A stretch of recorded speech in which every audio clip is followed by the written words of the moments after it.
Steve Bannon, a prominent ally of former U.S. President Donald Trump, pleaded not guilty to money laundering and conspiracy charges for allegedly deceiving donors in an effort to help Trump build a wall along the U.S. Mexico border.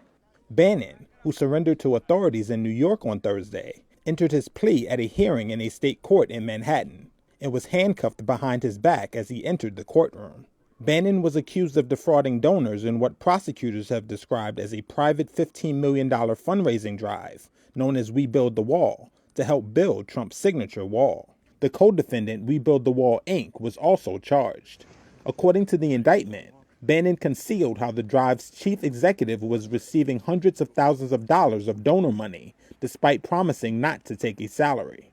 The chief executive has been identified in court papers as Brian Kofage, an Air Force veteran who pleaded guilty in April to federal wire fraud conspiracy and tax charges and is awaiting sentencing. Bannon, Kofage, and two other men had been charged by federal prosecutors in August 2020 with defrauding We Build the Wall donors. Bannon pleaded not guilty to that indictment, including to charges he diverted close to $1 million for personal expenses. But his indictment was dismissed after Trump pardoned Bannon in January 2021 in the final hours of his presidency.